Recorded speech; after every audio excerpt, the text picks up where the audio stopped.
You know what? Yeah, we can. Hold on. Let me make sure I have it set up. Yeah, we're going to talk a little bit about what we do. Sam, do that again. Yeah, you're way high. Your levels are so high on that. Hey, so let's, we can get started. You want me to start? Hey, so I'll start here, although I should not be. I'm Sam Richards, and this is Lori Mulvey, and Lori should be starting because she's the one who's really in charge of all of our video conferencing work. I'm just the person who built this. She makes it happen. I just start everything and get the ball going, and she makes it. But anyway, so we are, I mean, if you don't know, we're directing what's called the World in Conversation project, and we have, this is our 10th year, and what we do is we bring students together from around the university for face-to-face dialogues based on the Socratic method.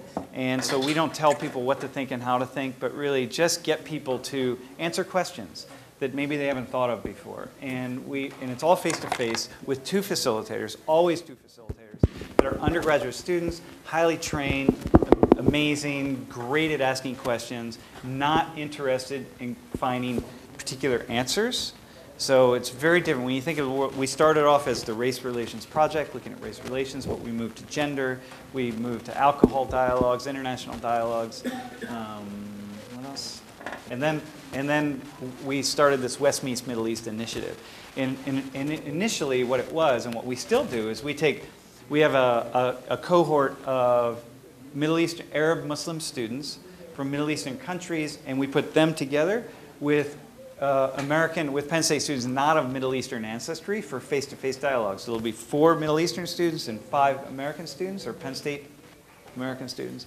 And just for 90-minute conversations about West meets Middle East relations. Fantastic conversations. I mean, really quite wonderful. But Lori has been directing that for a while. But then we started to video conference with countries in the Middle East. So we work with students in Qatar, in Gaza, in Israel, the West Bank, Iran, and Kuwait.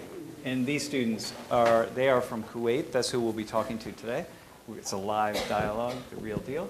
And we do these conversations back and forth. And then always based on the Socratic method, really not trying to move in one particular place, but really just asking questions to see where we can go and what we can discover together.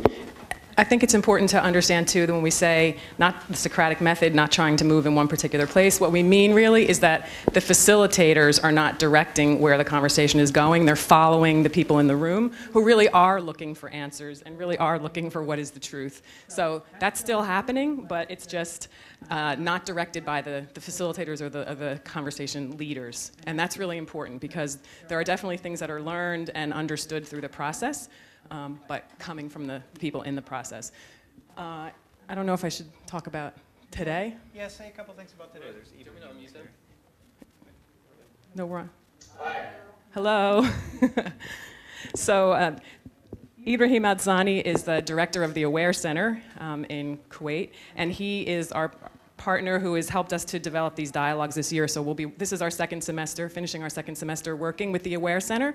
So students from different universities in Kuwait are meeting with the students at Penn State, and actually through Chenjerai Kumanika's class, COM 410, I think it is. So all of those students, 5 at a time, are filtering through these dialogues. So they have one opportunity in the semester to meet with students in Kuwait. So it's only one 90-minute session, but we know that basically what happens is just an eye-opening. So all we're really hoping for is for someone to hear something that they haven't heard before, ask a question, get an answer, something to just spark some different way of thinking that they can take with them and build on. So little acts, we say a tiny act has profound effects. So these are all meant to be tiny acts. So today, we don't have a lot of time for dialogue, so we're really not expecting to get the full experience, but we just want to give you a little taste of what this is like. And one of the first tastes that you're getting is this. There's always pauses, there's technology issues, we have to be patient. Lori Shantz, who has watched some of our dialogues, knows this quite well. So really, this is part of the experience, is waiting and getting people in place and getting the technology working. So that's what we're dealing with at the moment. But it's working. It's great. We're rocking. We're using Polycom today, so we have a Cisco telepresence system in our office, but we also use Skype and Uvu and Polycom, and so we can really do these dialogues anywhere in the Penn State system with any campus. So, and we also work with the Commonwealth campuses, by the way. Does anyone have any question before we start that would help you to listen or engage?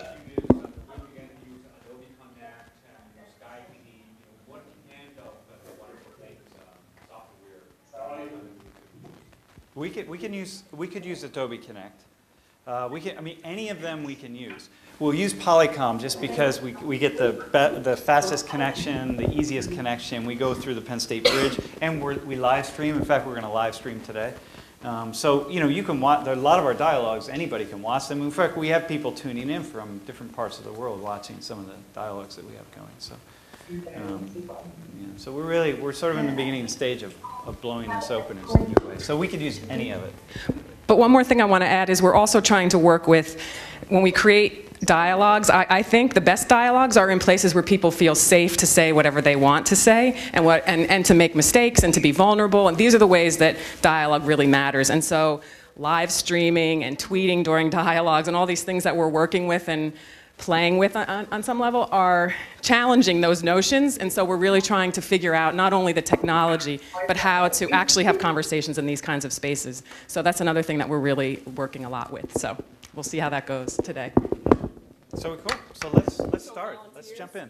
You want to join us up here? Here you are.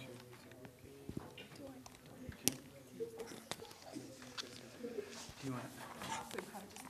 Yeah. They need mics.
Can you guys hear us? We can. Yes.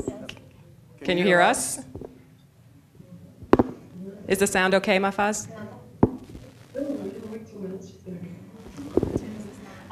We're actually ready on our side. We just have Yasmin is going to be coming up in 2 minutes. Can you hear us? I don't think so. Should we go ahead? Just one. Can one of you talk? Can just. Hello? Can you hear us? Hello? Yeah. This one? Yeah. Mafaz, can you hear me? Yeah, No. I can hear you. Oh, okay. So we're good. So are we okay to get started, Tim? Yeah. Okay. So maybe we could go really quickly, maybe starting in Kuwait with just a name really quickly, and then just what's one thing you find interesting about Americans? And then we'll respond with one thing we know about or find interesting about Kuwaitis. Okay, I'll start. My name is Mafaz. I'll be co-facilitating with Lori today. And one thing I find interesting about Americans is they're always in a rush. No. Hi, my name is Noor, and the one thing I find Okay. The thing I find interesting is their ideal of freedom is always there. Okay, my name is Rawan, and one thing I find interesting about Americans is that they can talk about anything, about any issue without violating the law. And we have this in Kuwait. So.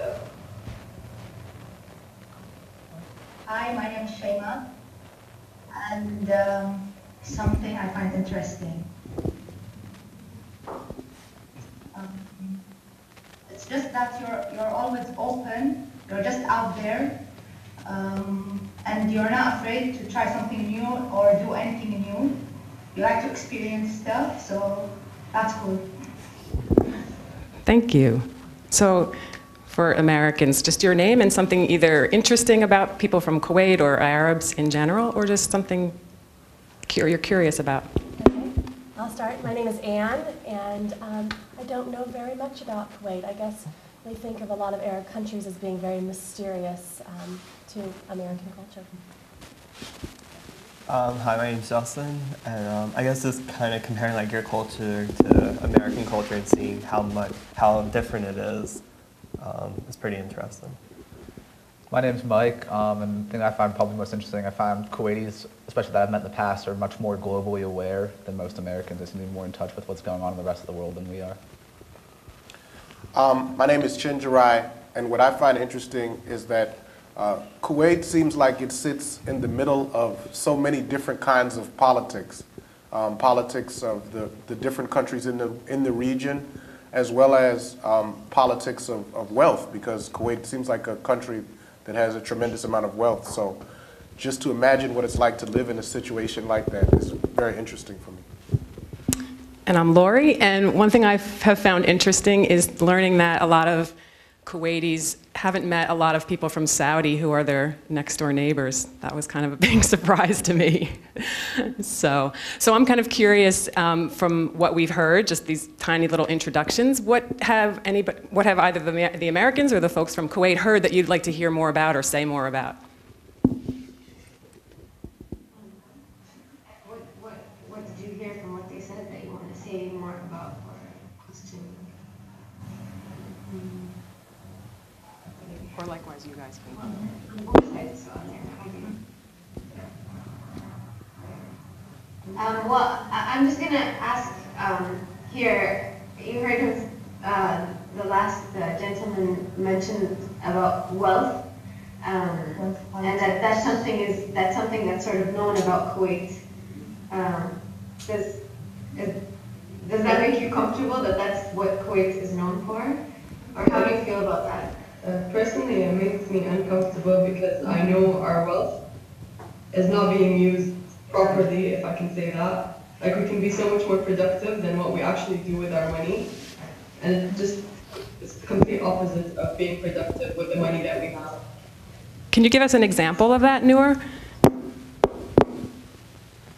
We have so many development projects should be going on, but they're always. Do you want to do this first? Okay. There are a lot of development projects that have been recently going on. In the beginning, Kuwait was one of the booming countries in the Gulf, and it reached a certain point where it just stayed there. It stagnated for a long time, and everyone else grew ahead because of the money wasn't being used properly anymore. People just got wealthy and didn't know what to do with their money. So they just kept on buying things and became a very consumer-oriented society and not a productive society.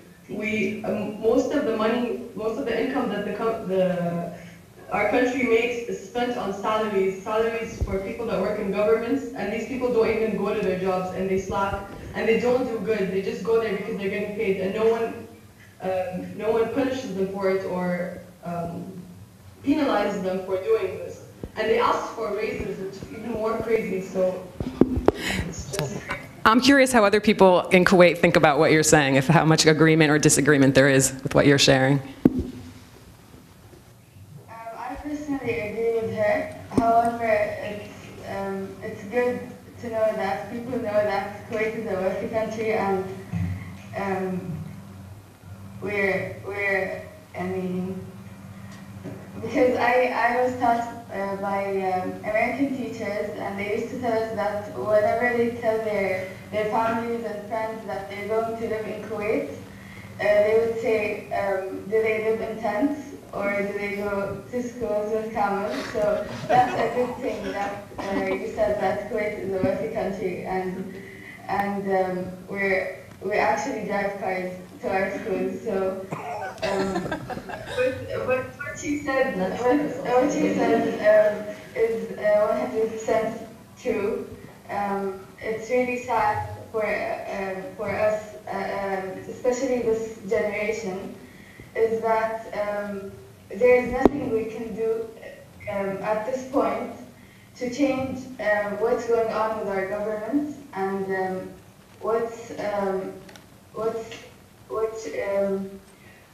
how they're dealing with people working in their sectors. And I personally would never work in a government sector, because I know when I get there, I'll just be reading the newspapers and searching blogs online. People lack productivity in Kuwait, and so I agree with her. I'm curious if there's anyone, though, that disagrees before we go further. Anyone have any kind of disagreement with that characterization? No?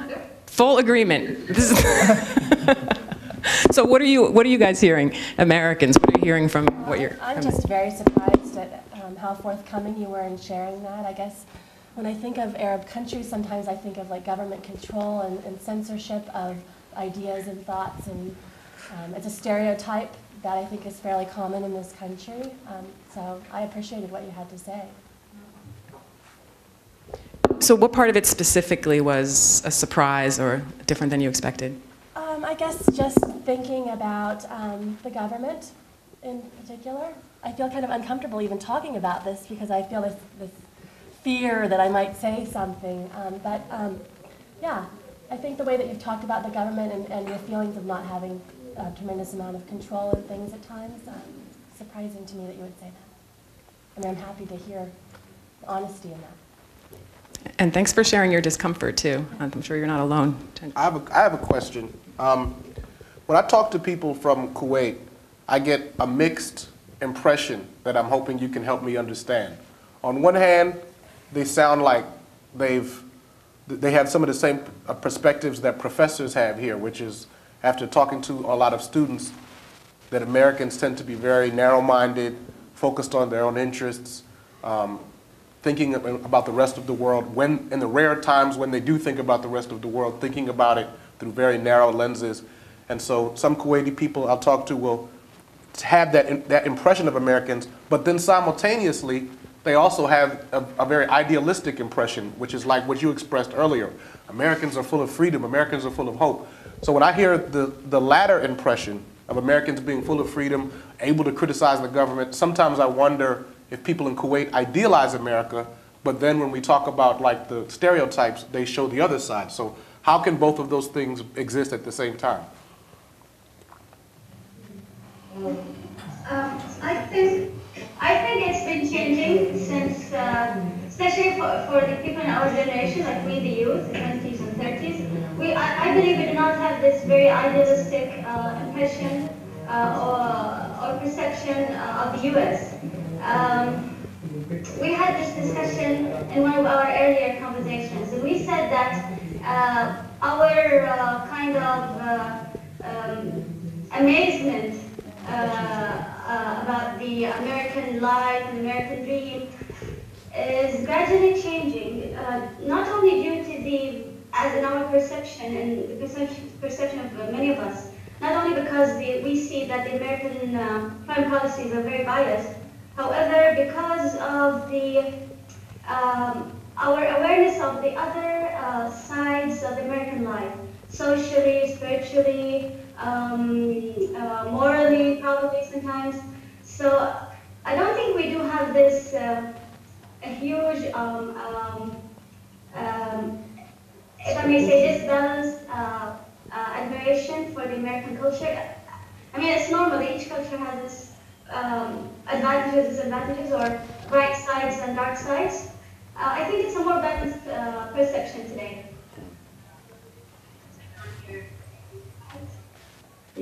Yeah. Like I could add also that during the 90s when there was the invasion of Kuwait by the Iraqis and that the Americans came and saved it, a lot of people, especially in that generation, like the old people or the people that were in that generation, really do admire America. Like they love America. They are the people that saved our country. And from that generation onto the next generation, the way we viewed America was completely different because of the social changes in general, the social media, the exposure, globalization, and all of these things. I would add that they balanced, but that generation still has a huge admiration for America. Like, there's a guy in my class that's my age that was called George Bush al-Khairi. Yeah, and they actually named their son George Bush, and then the last name. And that's So I'm curious, maybe for you all who haven't spoken yet, when you hear the sort of the darker side of the U.S., the moral, spiritual, social darkness that we haven't heard yet, you all, what you are meaning in particular, what do you go to as Americans? What do you imagine that they're referring to? I don't think I'm really surprised to hear that. I think that there's, you know, just in the international community in general, a lot of concern over Americans are very self-centered. Americans are very, you know, kind of have a for myself mentality, and, you know, I'm going to do whatever I have to do to get to where I want to be or where I need to be. And a lot of the things that go with that are kind of side effects, you know, not being culturally aware, not being cognizant of other people's viewpoints on different issues. I'm not surprised to hear it. And I guess added to that, like there really are blinders on like being culturally aware to the rest of the world. And I guess one dark thing about Americans is like it's kind of a country known as consumers, where we always do have to have the biggest, the best, the fastest cars, the biggest TVs, and that kind of does hurt the reputation that we have. I think it's interesting what you said about how your generation has more of a balanced view of Americans. I think it's hard for Americans to have a balanced view because from birth we're indoctrinated so much in that, you know, America is the biggest, the best, and nothing can ever come close to beating it. And it's not until you have experiences with other cultures, if you're fortunate enough to have experience with other cultures, that you realize, you know, you're not the only player in the game. The reason some of us here know a lot about America is that we have studied your history during school. I bet that if we had other students who were in public schools, they wouldn't know that much about your culture,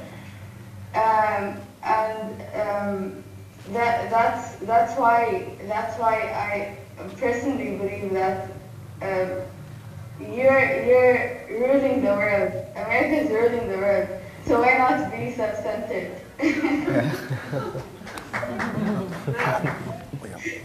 Just let someone have a question. No, go ahead. When you say that you learn American history, this is something I'm seeing.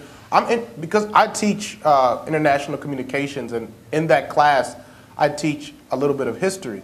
And I'm wondering what version of history you all learn, because I feel like our students, when I teach them certain basic history facts about American history, such as the fact that a huge part of America's position in the world was based on colonialism and exploitation, slavery, rather than innovation, or something like that, they seem like they've just learned that for the first time, and this is as college seniors. So I wonder what version of history you get to, because history to me is very important about how a nation presents itself and the ideas that we have. So I wonder if you guys get any critical history of America. Can you imagine that every year until high school, all we were taught was about American history. We don't know our personal history. So that's how deep we learned about it. So it's from the beginning till now. I'm curious, Anne, is that right? What does that make you think when you hear that? Oh, I just think it's very interesting. Yeah, In what I'm sense? surprised. I don't know. I guess I think if I understand correctly, you were saying that you learned American history instead of your own history. Is that what you were saying? Yeah. Yeah. Because we go to American school. Right. That's just kind of very surprising to me, and it's a shame, actually. It's good that you're learning others, but it's a shame that you're not celebrating your own history. Can I go back to you again, Anne? Okay. Oh gosh. No, you. I just want to use what you said and maybe like ask all of us. You know, you talked about this being uncomfortable, that you might say the wrong thing or ask the wrong question, and it's a very common feeling. Yeah. I just wondered if you could say a little bit more about that, and then have others respond to that directly.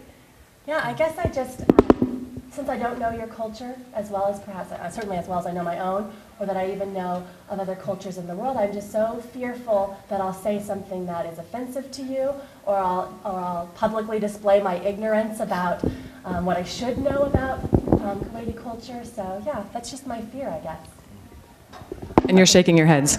Well, no, I think that's really common. I mean, I've had the fortune of being able since high school to be able to engage with students from a lot of different cultures by virtue of stuff that I've done in high school, and you do have a really strong fear of that, especially the first time I did it. I was very cognizant of kind of the things I said, the questions I asked, but I found over time that as long as you were kind of being polite about it, professional about it, if you did tend to offend somebody, they were more likely to be forgiving of your ignorance and more willing to kind of educate you, I guess, was kind of my feeling. Yeah, I guess I take it a little personally too, because I'm trained in ethnomusicology, which is the study of music and culture, and I know nothing about your music or culture, so I apologize. Is that like that feeling of being worried you're going to offend somebody? Is that, I mean, like this is sort of maybe an uncomfortable question to ask, but does it have anything to do with the fact that we're Arab? I think it has a lot to do with you being Arab and my ignorance of that part of the world. Yeah, I think so. Yeah, more so than anything else, I guess. If I met other cultures that were perhaps, I don't know, I guess a little less in the news for current issues, I'd probably be a little more comfortable, to be honest. And not that I'm uncomfortable in meeting you, I'm just uncomfortable in my knowledge of things to ask you. So Mahfaz, what made you ask that question? Where did that come from? Just because, I was wondering if it was just because Anne felt like she had she was lacking on the knowledge of our culture, or if it was because of a stereotype that if you say something offensive, we're gonna set an American flag on fire or something. Yeah, that was not necessarily my fear. So, but how often do you all encounter this kind of sentiment that would make you think that? I mean, that's what, I think often people are very cautious around the Arabs because of that reason, because when you do end up seeing Arabs in the news, it is those people who are setting American flags on fire, blowing things up, and that's sort of taking a very small portion of a culture and applying it to a much larger, very diverse ethnic group, I guess you could say. So it's just it's interesting because almost every time we meet people, I don't know if you guys agree, but almost every time we meet people who are from North America or Europe, there's maybe Europe even less, but North America mostly, there's standoffish because of that reason, Since we've already established that Kuwait is a country with a lot of wealth, and we've gotten rid of maybe some of that stereotype, I'm curious to know, what do you think it's like to be really poor? I'm assuming, I don't know if anybody has any experience or knows someone who's in that situation, but what is it like to be very poor in Kuwait?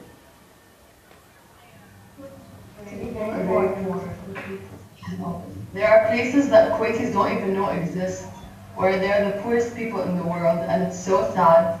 Like 10 kids and a family live in a room as big as the one we're living in now. And I haven't seen those places, but I know people that have been there and tried to help them, and I can't imagine what it's like, but it must be so bad for them. And But you don't see these people on the streets here where we live. Everyone's okay here, but they just throw them away really, really, really far so we don't see them, and no one knows about them.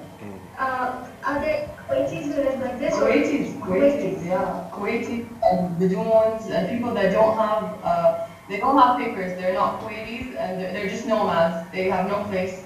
They're not Kuwaitis, they're not Saudis, they're not Iraqis. They just don't know who they are. They were in these lands before, but when it was time to like get the nationality, they never got there or whatever, so now they're just there with nothing. They don't get benefits from here, from anywhere around them, so. Yeah.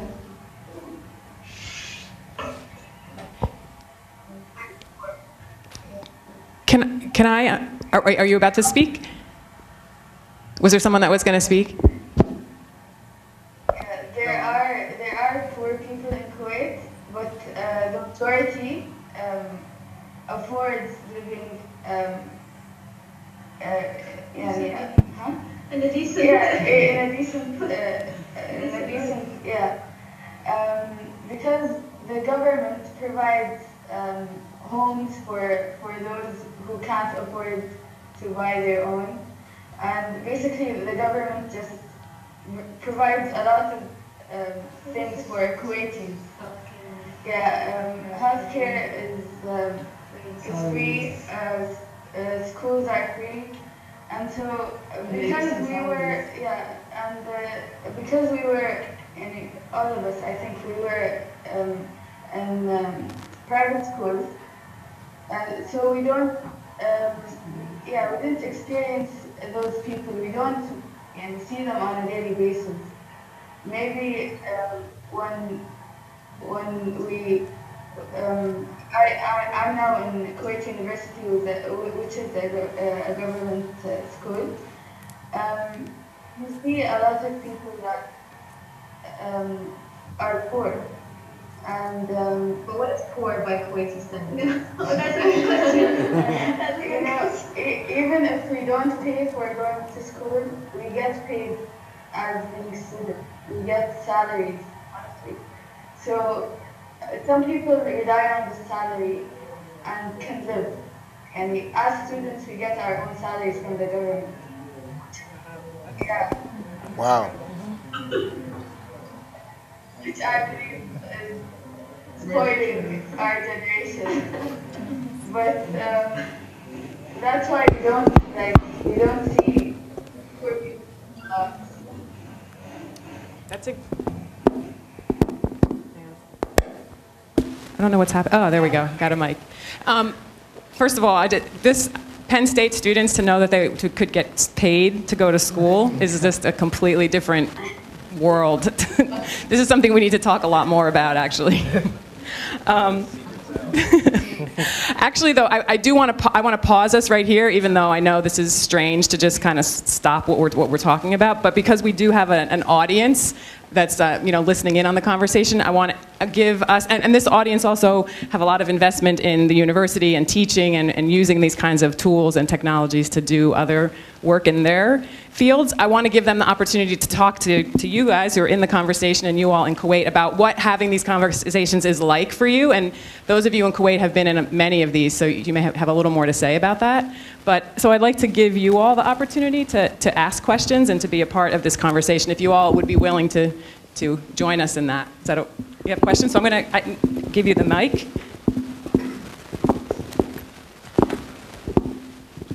Hello all. I have a question for you. How do you apply what you're doing here, these conversations that you're having with American students? How do you apply that, and this is of course for the Kuwaiti students, how do you apply that into your overall education? What are the benefits that you feel that you get out of this as a learner? Well, first of all, it gives us a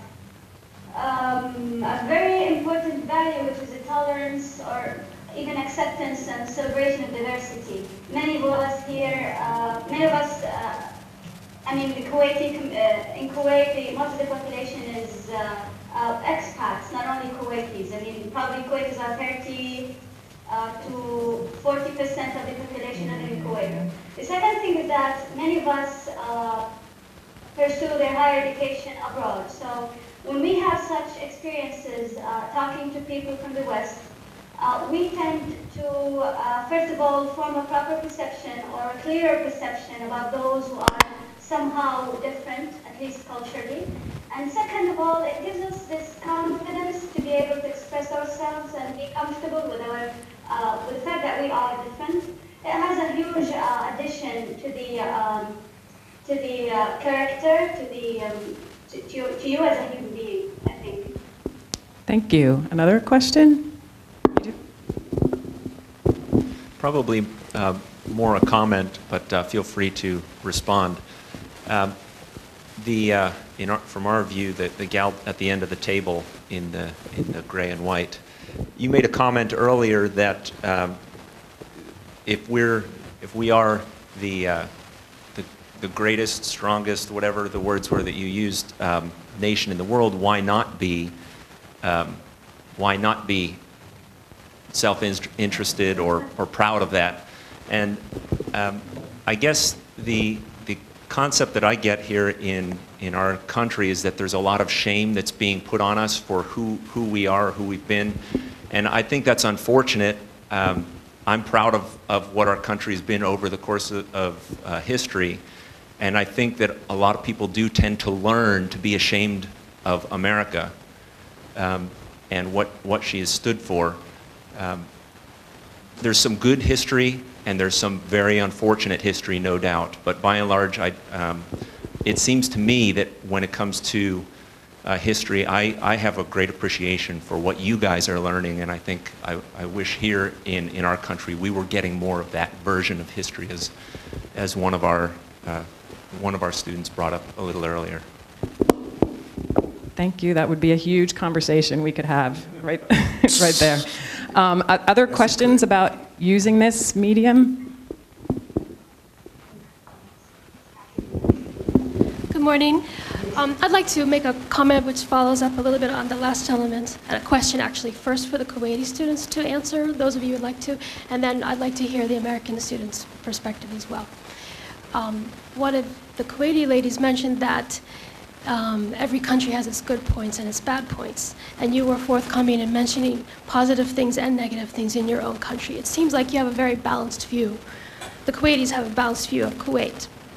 As an instructor and a person who's just one generation older, it makes me very sad to hear that all of the American students said only negative things. And I wonder first what the Kuwaitis think about that, and then if the Americans have any comment on that too. Thank you.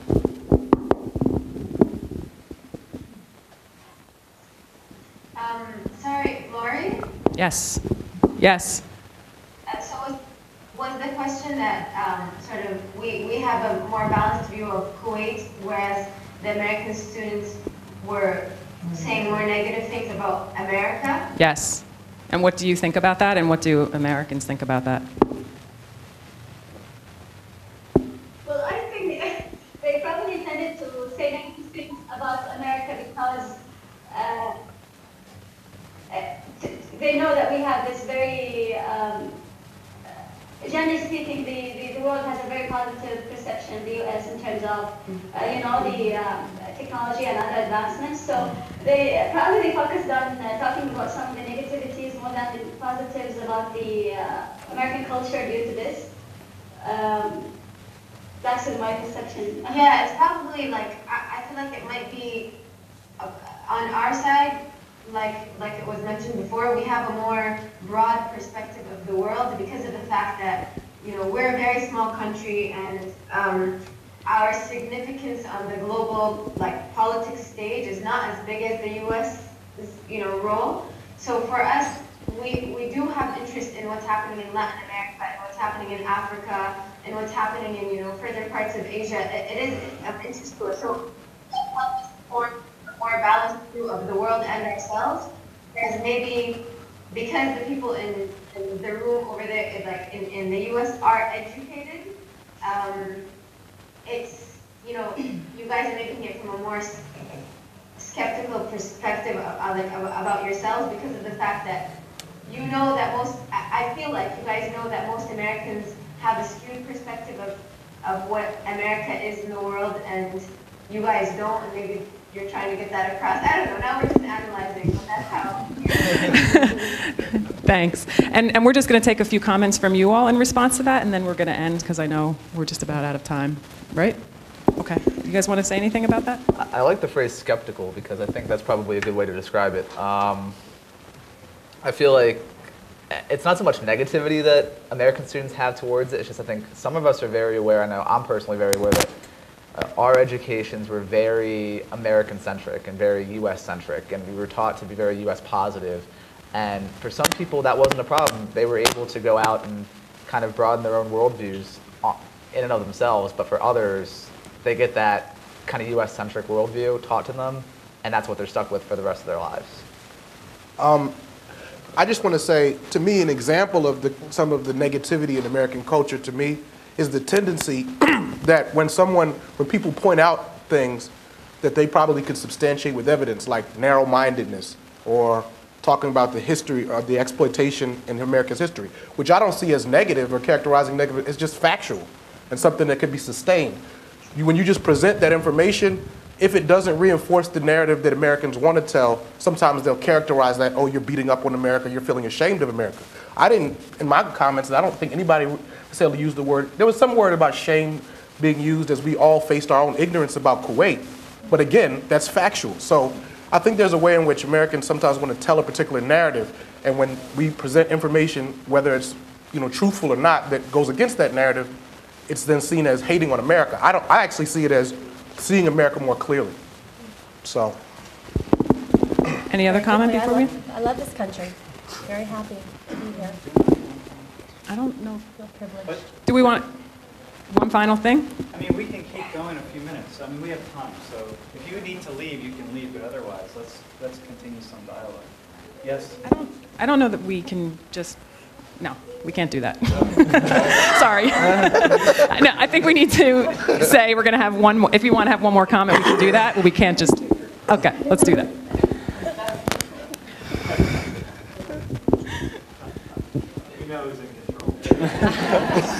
Hello. Good evening, I think, for you, and a good day for us. I just wanted to hear more about the history of this center, Aware Center, and how you ladies came to this center, how you discovered it, and how many of you are active members and stuff like this. Because yeah, and is this a girls only club? So only So this is Aware Center for women mainly. So I wanted just to hear more about the center. Thank you. Is it possible to have Ibrahim join you to answer that question? Is he there? Yeah, he's not here. Okay, then you can answer it. That's cool. Yeah. Okay, so the Aware Center stands for Advocates for Western Arab Relations, and it's a center in Kuwait. There are more than 300,000 Westerners living in Kuwait right now. So the Aware Center was basically established for a place to be a place where Westerners and locals can come together and, discuss, do things like this, discuss daily life, go out on like desert trips, have Arabic classes, things like that. But what's happening here specifically, we're not active members in the Aware Center. We're just took over the World of Conversation project here, so it's youth run on this specific project. But in terms of the center, this is all we do at the center. And no, it's not an all-women. We just, the ratio of men to women in the world is being played out on this table. Thank you. Hopefully, like most of our dialogues, we hope that you're leaving with questions or frustrations or things that you're wrestling with, because that's where we think then things can happen further, and that always happens, and we never feel like anything was tied up and made to feel comfortable. So if anyone wants to talk to us afterwards, we're definitely here, but we want to thank you all for participating on the fly, and you all in Kuwait, thank you for coming on your weekend to join us. So thank you.